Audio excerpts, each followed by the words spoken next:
What is needlestick injury?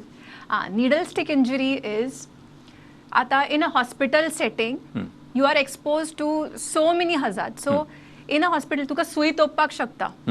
Okay, मागीर कितें करप? Panic जावप ना. Or कितें उसळपाक शकता दोळ्यान, तोंडान, blood, body fluids, anything. So what you are supposed to do?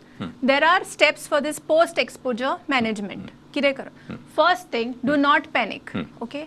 The second step is you have to wash that area with soap and water. At least for 10 minutes you have to rinse it. Okay. Then you have to meet the nodal officer of that hospital. Okay. Third astalo nodal officer who handles these needlestick injuries.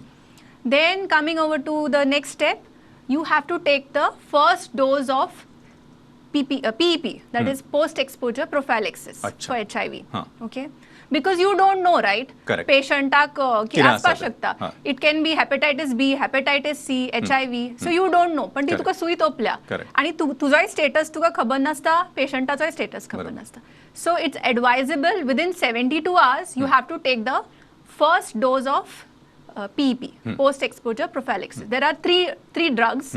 You have to take it. It's one tablet. You have to take it. So this will give you protection. This will give you protection, the immediate protection.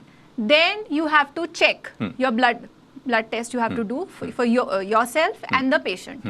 And then after 6 months also you'll have to do the same thing. Your test as well the source. The खंयच्यान तुका ती कोणाकडल्यान सुई चोपल्या ताची सुद्धा test करची पडटली. And then the doctor will decide whether you really require the full 28 days post-exposure prophylaxis treatment. It's a 4 weeks course. Acha, so that depends on the reports. That depends on the reports. Suppose the HIV positive sui tuka chopल्या, zala you'll have to take for the 4 weeks.